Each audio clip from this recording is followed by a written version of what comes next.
병원 동행과 관련된 서비스가 나갈 수 있도록 여성가족부에서는 지침을 마련하고 있는 중이고요. 아마 하반기가 되면 본격적으로 사업이 추진될 것으로 보고 있습니다. 1인 가구가 많이 증가하고 있는 그 수도권 같은 경우에 그 청년층들이 좀 더 편하게 저렴한 비용으로 이용하실 수 있는 주거 지원 서비스니까 눈여겨보시고요.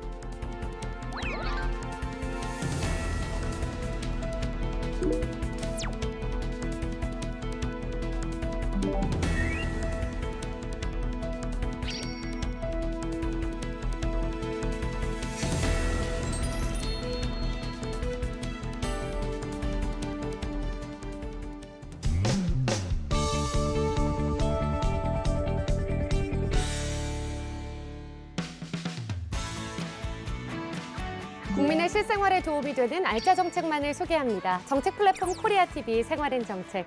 안녕하세요. 아나운서 정민양입니다. 2000년대 들어서 크게 늘어난 가구 형태가 있습니다. 바로 1인 가구인데요.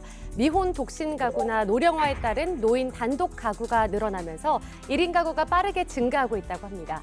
우리 사회에서 대세로 자리 잡은 1인 가구에 대해 어떤 지원이 이루어지고 있는지 알아보겠습니다. 오늘 도움 말씀 주실 두 분 자리에 모셨습니다. 안녕하세요. 안녕하세요. 한국건강가정진흥원 조성은입니다. 네, 반갑습니다. 반갑습니다.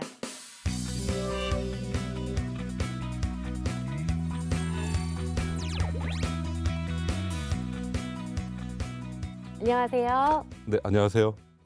서울시립대학교 도시사회학과의 신인철 교수입니다. 반갑습니다.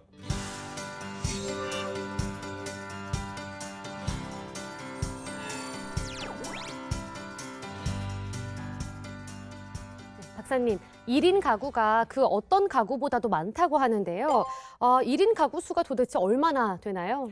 우리나라에서 1인 가구 통계는 전국적으로 인구주택 총조사를 통해서 5년마다 전수조사를 하고 있습니다. 네. 그래서 또 가장 최근에 조사한 바에 따르면 전체 가구 수가 약 한 2,148만 가구 정도인데 그중에 31.7% 정도가 1인 가구니까 상당히 굉장히 많은 숫자를 차지하고 있죠.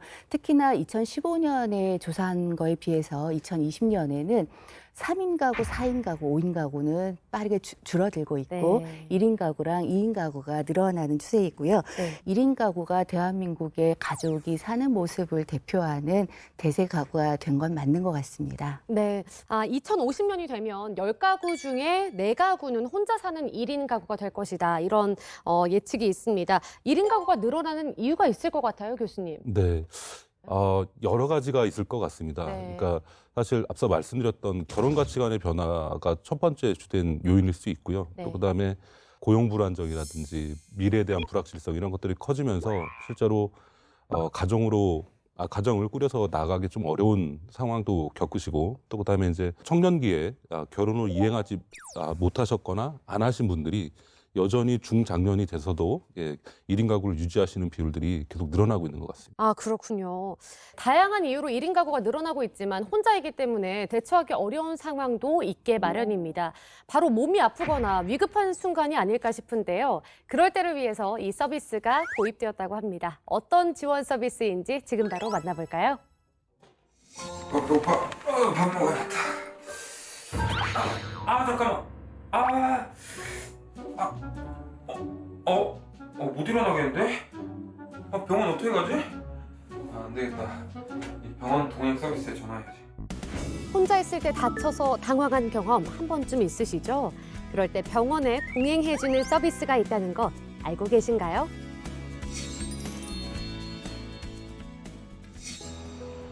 여긴 서울의 한 주택가입니다. 오늘 우리가 만날 분은 올해 80을 넘긴 김정순 할머니인데요. 할아버지께서 갑작스러운 사고로 세상을 떠난 뒤부터 이렇게 1인 가구로 혼자 지내고 계십니다.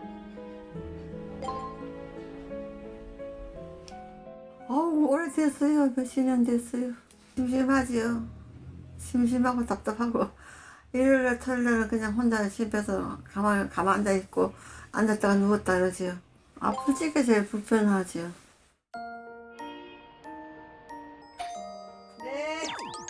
손님이 왔나 본데요. 들어오세요. 네, 병원 안심 2개 매니저. 네. 네, 이렇게 할머니처럼 거동이 불편한 분들이 병원에 갈 때 직접 동행하면서 도와주는 분들이 바로 병원 안심 동행 매니저입니다. 어디 가시나요? 요새 세브란스 병원에. 아, 항상 같이 이렇게 동행하세요? 네. 어르신분들이 이제 많이 이용을 하시기도 하지만은 요즘은 젊은 층들도 많이 이용하고 있습니다. 예를 들어서 이제 젊은 층 경우에는 이제 다리가 깁스를 했다든가 아니면은 요새 수면 내시경 그런 거 하실 때 그 가족이 보호자가 동반을 해야지 되는 그런 경우에 그런 일로 저희가 또 그런 쪽으로 많이 늘어나고 있습니다. 오늘 진료를 받을 곳은 신촌의 한 대학병원입니다. 병원 안심동행 서비스는 집에서 출발하는 순간부터 도착할 때까지 전 과정이 보호자가 되어주는 지원입니다. 이동은 물론이고 병원에서의 모든 과정을 가족처럼 챙기는데요.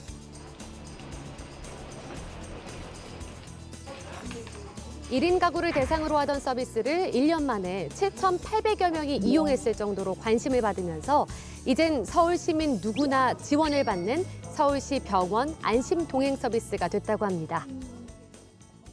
혼자는 못 가고 사번 같이 갔었어요. 독거노인 선생님하고 안 그러면 구역장님하고 다 데리고 갔어요, 같이. 힘든 거는 이제 맨 처음에 가족이 대해준다고 이제는 하지만은 그분들도 처음 만날 때는 긴장을 하시고 해서 소통할 때가 조금 불편한데 그렇게 큰 어려움은 없고요. 금방 또 소통이 잘 돼서 원활하게 동행을 하고 있습니다.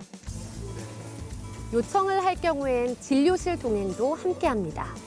여기서까지가 붓고 여기가 아파요. 여기가 부어요. 김정순 할머니는 지난해 무릎 수술을 받은 뒤 꾸준히 정기 검진을 하며 무릎 건강을 확인하고 있는데요. 좀 그럴 수 있죠. 네, 그렇군요. 네. 나중에 혹시 더 아파지면 오른쪽도 생각하는데 네, 일단 왼쪽에 주력을 할게요. 네, 좋습니다. 네.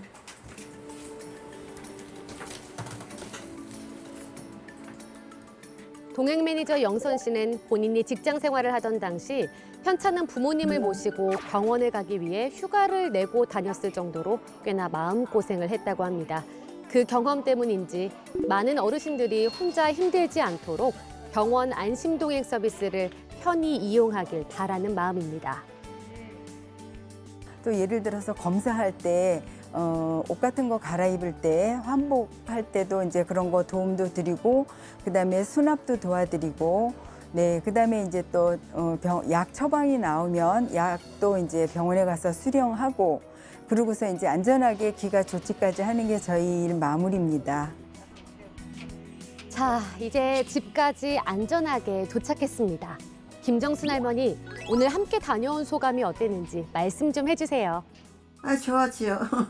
어떤 점이세요? 다 편안하고 술하고 모든 것이 다 그냥 마음 놓고 편하게 갔다 오고.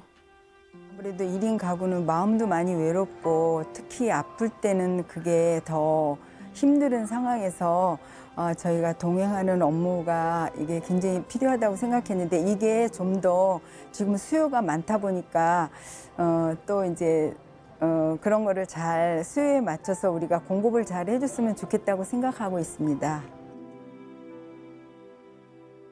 멀리 있는 가족보다 가까운 곳에서 힘이 되어주는 따뜻한 동행.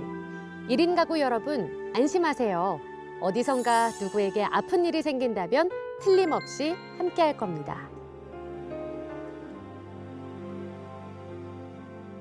자, 영상에서 나온 병원 안심 동행 서비스는 서울시에서만 지원하는 서비스인지 궁금합니다. 네. 병원 안심 동행 서비스는 그 지자체 보조금이 들어가는 사업입니다. 그러다 보니까 아무래도 서울시뿐만 아니라 경기도, 안산, 그다음에 이제 광명, 군포, 포천, 성남 이런 데서 같이 지금 유사한 사업들이 추진되고 있거든요. 네. 그래서 한번 병원을 가야 되는데 동행할 사람이 없다. 그러실 때 누구라도 신청을 하실 수가 있습니다. 그래서 1인당 1시간에 5,000원 정도 부담을 하시면 누구나 이용하실 수가 있고요. 물론 30분 추가될 때마다 2,500원을 더 내시긴 하셔야 됩니다.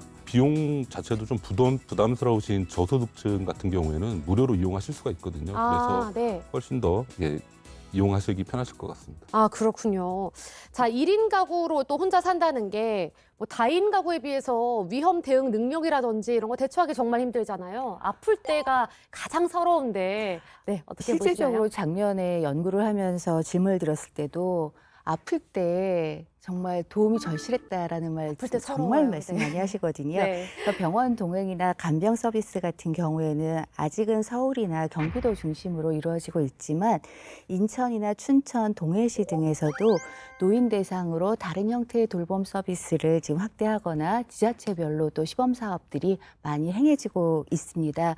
특히 이제 여성가족부는 전국에 244개의 가족센터를 활용해서 가족센터에서 1인 가구의 대상에서 맞춤으로 드릴 수 있는 소통이라든가 교류할 수 있는 여러 가지 서비스들을 작년부터 준비해서 올해 좀 더 확대해서 추진을 하고 있습니다. 그래서 올해 지금 1인 가구 전국적으로 병원 동행과 관련된 서비스가 나갈 수 있도록 여성가족부에서는 지침을 마련하고 있는 중이고요. 아마 하반기가 되면 본격적으로 사업이 추진될 것으로 보고 있습니다. 아, 그렇군요. 자, 병원 동행 서비스가 있다면 또 퇴원한 후에 회복을 돕는 그런 서비스도 있으면 좋을 것 같습니다. 이런 지원은 없는 건가요? 네, 앞서 말씀드렸던 그 병원 안심동행 서비스의 일환인데요. 별도로 1인 가구 퇴원 후 일상회복 동행 서비스가 있습니다. 네. 그래서 퇴원하시기 하루 전 또는 퇴원하신 다음에 30일 이내에 앞서 말씀드렸던 그 1인 가구 병원 안심동행 서비스 콜센터에다가 전화를 하셔가지고 네. 요청을 하시면요. 환자분의 그 청소, 세탁, 뭐 식사 같은 일상 서비스도 해드리고요. 앞서 말씀드린 것처럼 연 1회, 그다음에 이제 최대 15일, 60시간으로 정해져 있습니다. 그래서 네. 이런 서비스를 이용하실 분들은 적극 활용하시는 것도 좋을 것 같습니다. 아, 그렇군요. 네, 자, 동행 서비스 외에 또 어떤 지원이 있는지 궁금합니다. 생각보다 정말 많은 서비스가 있는 것 같은데요. 어떤가요? 최근에 연일 그 기사에서 많이 나오고 있는 전세 사기 문제 참 네. 요즘 심각하지 않습니까? 너무 심각하죠. 네, 맞습니다. 그래서 전월세 계약을 맺을 때 좀 부당한 계약을 체결하지 않으시도록 그 전월세 안심 계약 도움 서비스도 지금 실시를 하고 있습니다. 정말 유용한 서비스네요. 네, 그래서 네. 주택 계약과 관련된 전문적인 지식을 갖고 계신 네. 분들과 경험이 많으신 분들이 동행하시는 거기 때문에 이런 문제가 발생할 것을 미연에 방지할 수 있을 거라고 생각합니다. 네, 아무래도 혼자 하는 것보다 훨씬 낫겠죠. 그럼요. 네. 자, 뿐만 아니라 각 지방자치단체에서 또 이렇게 혼자 사는 1인 가구의 주거 생활을 위해서 다양한 서비스를 제공하고 있다고 하죠. 어떨 때는 배달 오시는 분이나 수리를 하러 오시는 분도 좀 불안할 때가 있잖아요. 그러니까 그런 이중잠금 장치를 이제 아는 곳에서 믿을 만한 지자체나 이런 곳에서 와서 이제 달아주는 서비스도 있고 휴대용의 긴급배를 통해서 비상 메시지를 보낼 수 있는 것들을 이용자가 신청을 하신다면 그런 것도 해드리고 창문에 잠금 장치를 단다거나 나아가서는 본인의 집에 직접 택배 물건을 받기보다는 그러니까 가까운 택배함을 무료로 사용할 수 있게 해서 그곳에 두고 가고 연락받으면 찾아가는 형태로 하는 무인 택배함 서비스도 있습니다. 네. 이외에도 이제 호신용 같은 방법용품을 이제 프로그램에 함께 참여하면서 이렇게 무상으로 나눠주거나 무료로 지급하는 경우도 있고요. 지자체별로는 가정용 CCTV를 설치해 주는 곳도 있다고 합니다. 아, 그렇군요. 자, 1인 가구는 혼자 살면서 또 외로움을 좀 많이 느끼잖아요. 그래서 반려동물 기르는 경우가 좀 많다고 하는데 반려동물 관련한 서비스 또 지원되는 게 있을까요? 네, 사실 저도 그 강아지를 한 마리 키우고 있어가지고요. 네. 네, 이런 서비스를 좀 꼼꼼히 좀 잘 보는 편인데 네. 지금 현재 경기도 22개 시군에서 이 서비스를 실시하고 있는데요. 다만 그 마이크로칩을 등록한 그 반려동물에 한해서만 네. 지금 이 서비스를 이용하실 수가 있습니다. 그래서 1인 가구에 한해서 이제 백신 접종비, 그다음에 이제 중성화 수술비, 그다음에 이제 기본 검진이나 치료비 같은 것들도 지원을 해드리고 있고요. 최대 10일 동안 반려동물 그 위탁비를 지원을 해주고 있습니다. 그래서 조금 더 안심하고 어디 갔다 오실 수 있을 것 같습니다. 아, 그렇군요. 지원 정책이나 또 서비스는 어디에서 신청을 하면 좋을지 소개 좀 부탁드리겠습니다. 일단 1인 가구와 관련된 사업은 지자체 누리집에 가면은 각 지자체에서 하고 있는 것들이 좀 자세히 안내가 되고 있고요. 누리집 이용이 어려우신 분이라면요. 네. 1577 9337이라는 대표 전화로 거시면 가장 가까운 가족센터로 바로 연결이 되고요. 네. 하지만 한국어가 아직 익숙하지 않으시다면 1577-1366으로 전화하시면 몽골어나 뭐 필리핀어, 뭐 네팔어 이런 언어를 쓰시는 상담원들이 가족센터를 안내를 해주고 있습니다. 네, 모국어로 상담을 받을 수가 네. 있겠네요. 그리고 특히나 위급할 때는 24시간 365일 운영이 되는 전화번호이기 때문에 네. 다문화 가족들은 가족과 관련된 모든 정책을 이 1366을 통해서 안내받으실 수 있습니다.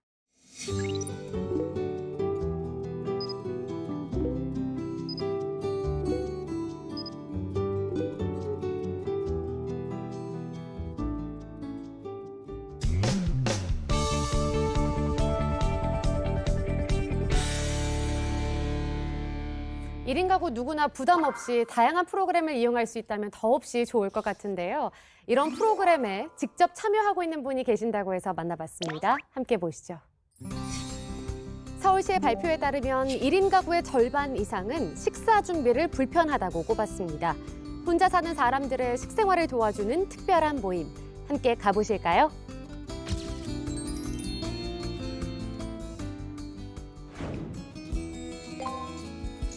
고풍스러운 느낌을 풍기는 이곳은 한의학을 주제로 한 다양한 체험을 할 수 있는 서울 한방진흥센터입니다.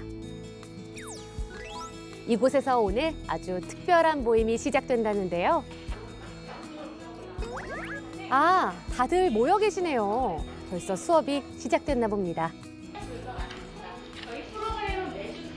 오늘 이 프로그램은 동대문 가족센터에서 열리는 소셜 다이닝, 행복한 밥상인데요. 말 그대로 함께 모여 요리와 식사를 하는 사회적 활동입니다. 지난해 서울시에서 시범적으로 운영했을 때 목표 인원의 126%가 참여했을 정도로 높은 만족도를 보이면서 올해부터 서울의 각 자치구가 본격적으로 운영하게 됐다고 합니다. 제가 요리를 너무 못해가지고 괜찮습니다. 그래서 꼭 배우고 싶어서. 네, 저는 음식 먹는 것도 좋아하고 하는 것도 좋아하는데 네, 1인 가구로 있다 보니까 뭘 하려고 하면 재료가 더 많이 나와서 버리게 되더라고요. 그래서 요리를 너무 못해서 맨날 배달 음식 시켜먹고 외식을 해서 줄여보려고 신청하게 됐고 혼자 산 지는 2년 반 정도 됐고요. 일 때문에 서울로 오게 돼서 혼자 살게 됐어요. 혼자 살다 보니까 제일 불편한 게 먹을 거 해먹고 치우고 이게 너무 불편했는데 그래서 외식이나 배달 음식을 많이 시켜 먹었었거든요. 그런데 이제 이런 프로그램을 지원하게 되면서 아무래도 음식을 해갖고 가면 외식이나 배달 음식이 줄어들게 돼서 저 같은 경우에는 이제 먹거리가 제일 좀 불편하거든요, 사실은. 왜냐면 1인 가구로서 요리를 할 수 있긴 하지만 뭐 식재료 구입이라든지 보관이라든지 또 기본 양념 구비라든지 그런 게 소비가 뭐 4인 가족, 2인 가족보다는 좀 더디기 때문에 좀 버리는 경우도 되게 많고 그러다 보니까 음식을 안 하게 되고 오늘 진행되는 행복한 밥상은 중장년 1인 가구의 건강한 식생활을 위한 프로그램입니다. 매주 정기 운영되는 프로그램을 통해서 다양한 조리법도 익히고 제철 음식과 식재료 정보까지 얻을 수 있도록 구성했습니다. 그럼 본격적으로 요리를 한번 배워볼까요? 오늘 만들어 볼 요리는 안동 찜닭인데요. 재료를 고르고 손질하는 것부터 건강한 조리법은 물론 전문가 선생님의 비법까지 하나도 놓치지 않도록 참가자 모두가 열심입니다. 이런 식으로. 자, 이렇게 하고 양파는 우리가 여기에도 1인 가구라면 혼자서 사시다 보니까 아무래도 영양의 불균형이 있을 수 있습니다. 그래서 영양의 밸런스를 맞추는 그런 요리를 제가 좀 생각을 해서 메뉴를 짜봤습니다.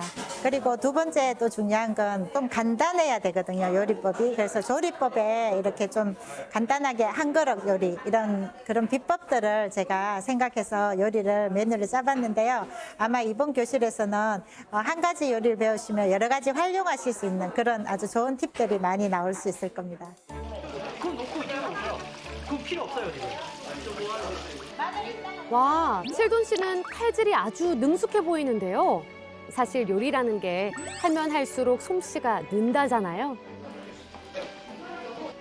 요리 초보 지선 씨, 오늘 요리에 대한 자신감이 좀 생겼을까요? 해보니까 생각보다 되게 간단하고 쉬워서 선생님이 요리 도움을 되게 잘 가르쳐 주셔가지고 240도에서 앞으로도 해볼 수 있지 않을까 생각이 돼요. 배달 음식보다는 그냥 혼자 먹던 둘이 먹던 그냥 집에서 조금이라도 그냥 먹는 것처럼 먹으려고 반찬 뭐 김치에 라면 이렇게 먹는 것보다는 뭐 멸치도 볶아보고 그냥 뭐 멸치김치도 담가보고 깍두기도 담가보고 뭐 파김치도 담가보고 이런 식으로 해서 그냥 나한테 그냥 대접한다는 식으로 생각해요. 나한테 음식을 대접하는 시간. 정말 멋진 표현입니다. 그 마음이 쏙 배어든 오늘의 요리. 어떻게 만들어졌을까요? 색깔 이쁘죠? 네, 색깔도 되게 이쁘고 아주 좋을 것 같아요. 달짝지근해요. 무게도 맛있어 보여요. 너무 많이 드시는 거 아니에요? 맛있어. 그럼 됐습니다.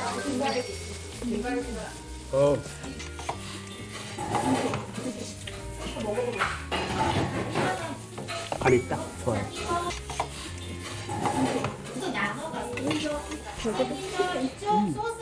편하게 할 수 있는 요리의 어떤 방법들을 많이 좀 코치를 해주셨던 부분이기 때문에 또 앞으로 남은 회기가 있기 때문에 그 회기를 통해서 요리 방법이라든지 또 장 보는 법 배우면 집에서도 혼자 쉽게 하지 않을까 기대를 하고 있습니다.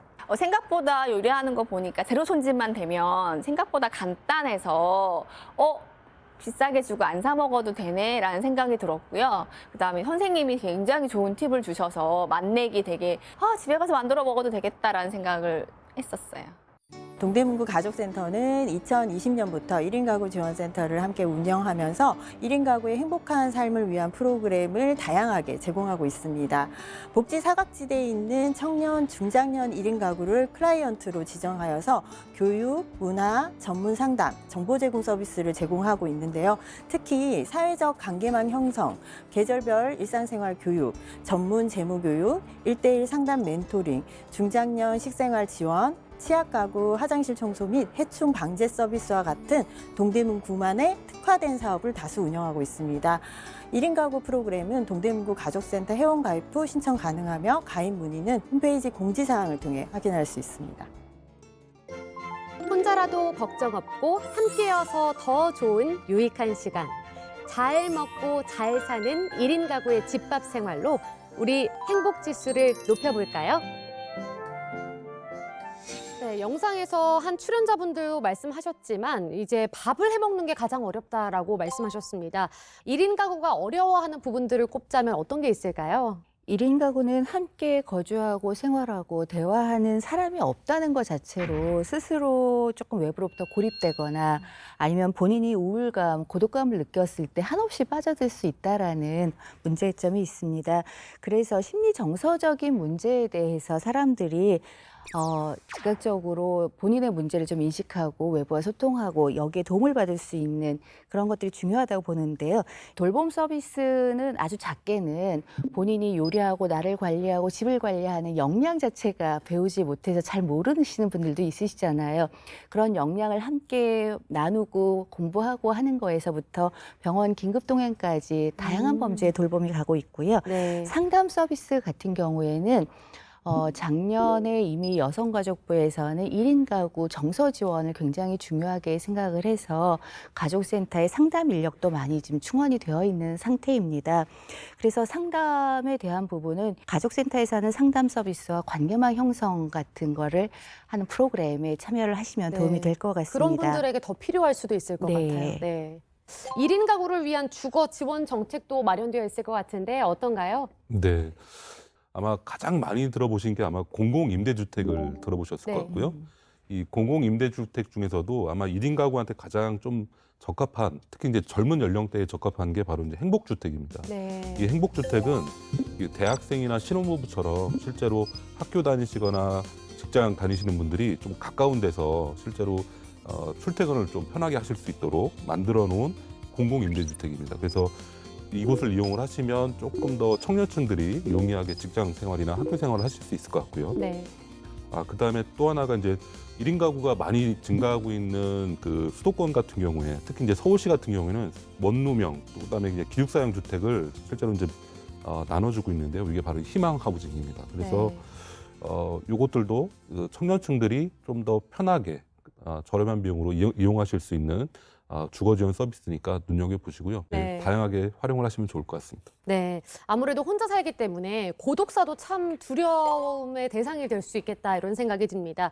이런 것들을 예방하는 지원이 있을까요? 인천시 중구가족센터에서 작년에 시범 사업을 해서 굉장히 호응이 좋았던 게 333 사업이라는 게 있었습니다. 3333. 주변에 있는 새로운 3명의 사람들이 지인이 돼서 이분이 하루에 3번은 3가지 주제로 이야기를 나누면서 그러니까 같은 동네 사람들을 맺어주는 거죠. 333씩. 그렇게 해서 그룹을 만들어 두고 그분들이 이제 서로의 안부도 챙기지만 뭔가 위험했을 땐 서로 도와줄 수 있는 이게 이제 지역 안에서 꿈꾸는 사회적 관계망이 아닌가 싶은데 사람을 통한 소통도 있지만 앱을 통해서 위험을 알려준다던가 아니면은 휴대폰이 몇 시간 이상 움직이지 않으면은 보호자나 아니면은 자녀분들이나 그런 지인분들한테 알림 서비스를 준다거나 하는 식의 비대면적인 서비스도 지금 지원이 되고 있습니다. 네, 챗 GPT랑 또 구글 바드 등 다양한 것들이 또 나오고 있는데 설명 좀 해주시죠. 네,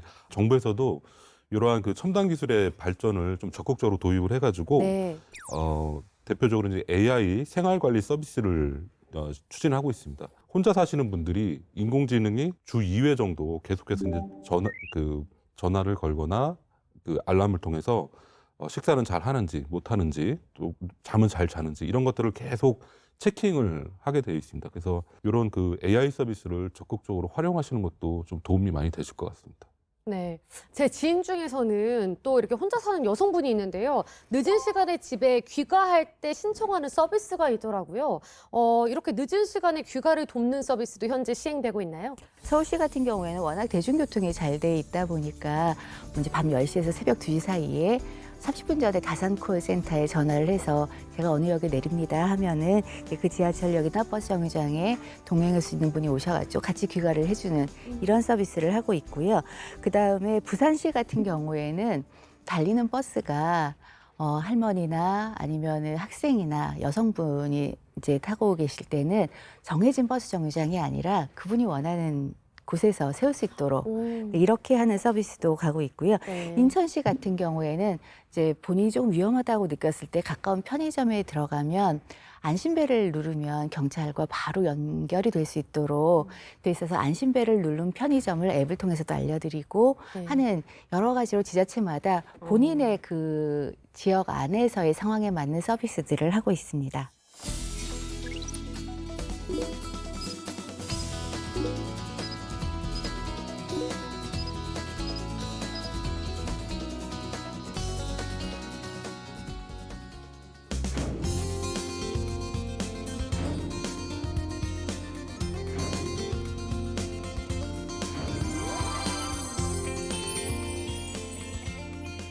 시청자분들의 궁금증을 풀어드리는 시간입니다. 1인 가구와 관련해서 궁금한 질문과 사연을 보내주셨는데요. 먼저 첫 번째 사연입니다. 저는 혼자서 점포를 운영하는 여성입니다. 혼자 점포를 지키는 여성들을 대상으로 일어나는 범죄 사건을 접하면 저도 그런 일을 당할까 봐 겁이 납니다. 저처럼 혼자 점포를 운영하는 여성을 위한 지원 정책은 없을까요? 라고 질문 주셨네요. 네. 아마 매스컴을 통해서 지난번에 보셨겠지만 얼마 전에도 이제 여성이 혼자 일하시는 가게에 취객이 난동을 부리셔가지고 인근 카센터 직원분들이 또 도와주셔가지고 위기 상황에서 벗어났던 적이 있습니다.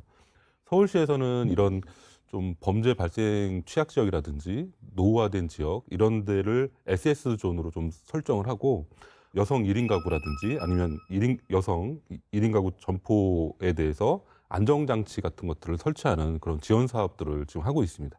그다음에 또 이외에도 이제 가장 잘 알려진 것이 이제 서울시 양천구에서 실시하고 있는 무선 비상벨입니다. 이 서비스 같은 경우에는 양천 그 통합 관제센터랑 같이 연결이 되어 있어서 위험 상황이실 때 경찰이 바로 신속하게 출동하도록 하는 그런 서비스입니다. 그래서 이런 서비스들도 눈여겨보시고 활용하시면 좋을 것 같습니다.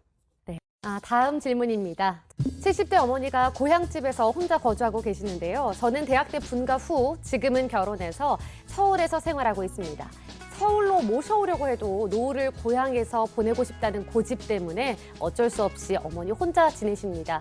어머니께서는 현재 요양보호사의 돌봄 서비스를 받고 계시는데요. 그것만으로는 좀 부족한 것 같아서 찾아보니 1인 가구 지원도 있더라고요. 노인 돌봄과 1인 가구 지원 두 가지를 따로 신청해서 추가로 받을 수 있는지, 그리고 시골에 계신 어르신들께는 어떤 1인 가구 지원이 제공되는지 궁금합니다. 라고 해주셨네요. 요양보호사의 돌봄 서비스를 신청하는 곳과 1인 가구 서비스를 신청하는 곳이 다르기 때문에 각각 신청은 물론 가능합니다. 네. 하지만 이제 요양보호사가 파견됐을 때는 그 등급에 따라서 국가가 지원하는 지원금이 들어가는 부분은 동일한 서비스에 대한 거는 중복 지원은 불가합니다. 네. 그러니까 동일한 서비스가 아닌 다른 내용의 서비스가 이제 필요하다면은 이제 적합할 것 같은데요. 노인들께서는 사실 요양보호사가 오시는 그 시간 외에도 누군가와의 말벗, 그다음에 누군가의 어떤 보살핌을 필요로 하잖아요. 그런 생활이 또 고령화에 따라서 길어지고 있기 때문에 다양한 서비스가 지금 개발이 되고 있는데, 예를 들어서 일단 성인 자녀한테 자주 연락이 안 온 것에 대한 섭섭함, 그다음에 어떻게 해결할지 모르는 것, 그다음에 손자녀와 얘기했는데 나를 무시하는 어떤 것들, 이런 것들을 조금 배워보고 그다음에 어떻게 이야기하면 좋을지 이런 거에 대한 질문을 해보고 할 수도 있고요. 네. 이런 거를 해결하신 다른 분들과의 어떤 자조 모임이라고 그랬죠, 아까. 네. 모임을 가지면서 저런 식으로 해결하는 거, 우리 아이만 그러는 게 아니었구나 하면서 조금 젊은 세대를 이해하는 그런 세대 통합적인 교육도 진행이 됩니다. 뭔가 힘들고 외로울 때는 여러 가지 서비스를 다 일단 이용을 해보시라고 권합니다. 다 한번 받아보고 그중에 제일 좋은 거 계속 이용하면 되니까요. 네. 어차피 또 무료이지 않습니까? 네. 네, 마음 편하게 좀 받아보시면 좋을 것 같습니다. 혼자 산다는 것은 그 자체로 취약성을 지닌다고 합니다. 위험 대응 능력이나 사회적 고립 등에 있어서 다인 가구에 비해서 취약성이 높아서라고 하는데요. 1인 가구의 특성에 맞게 다양한 지원 정책이 더욱 필요할 때가 아닌가 합니다. 오늘 두 분 함께 해주셨는데요. 함께 하신 소감 어떠셨나요? 네. 사실 1인 가구가 한국 사회의 가장 대표적인 가구 형태로 자리 잡고 있는 시점에서 1인 가구를 대상으로 한 정책에 대해서 이렇게 꼼꼼하게 소개를 해드릴 수 있는 기회가 있어서 정말 감사하게 생각합니다. 1인 가구는 약간 비정상이다, 또는 결혼을 하지 못한 사람들이 갖게 되는 가구 형태다라는 그런 고정관념들이 좀 있으세요. 그래서 실제로 1인 가구로 살아가시는 분들이 좀 많은 어려움을 겪고 계신데요. 그래서 그런 생각의 좀 변화도 이제는 필요할 때가 아닌가 싶습니다. 세상이 많이 바뀐 만큼 생각의 전환이 또 필요한 때인 것 같습니다. 네, 박사님 오늘 어떠셨나요? 사실 사람이 살아가면서 1인 가구였다 아니었다를 저는 반복할 수 있다고 생각을 하거든요.